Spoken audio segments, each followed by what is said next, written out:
Especially the Indo-Pacs in the audience here. We're living in a culture, for a couple of generations, the women almost have no rights at home.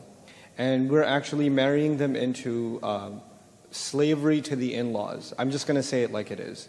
There are cases of psychological abuse that are far worse than any kind of physical abuse that are happening in what was supposed to be originally a big happy family, the joint family system, but has now turned into literally psychological torture for these poor women who marry into these homes, and their lives are just given into serving whoever. And they're actually forced, in many cases that I personally know of, they are forced to go to work, and not a penny of what they earn they get to see themselves.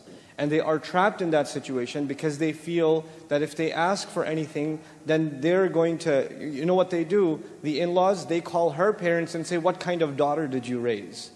Right? And so she doesn't want to hear it from her own parents because she doesn't want her sorrow to extend to her original family.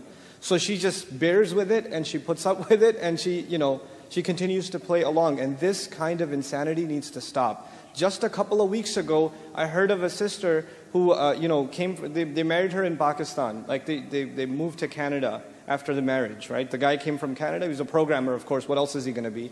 So they got married in Pakistan and they moved back.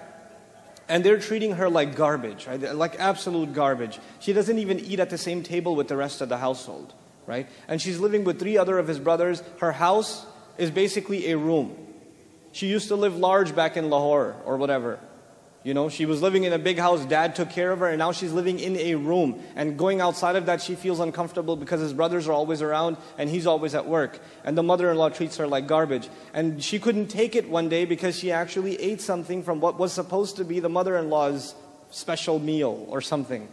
And the mother-in-law just starts yelling at her and tells her, I wish you were dead. Why don't you eat these pills and just get, And she said, you know what, I will.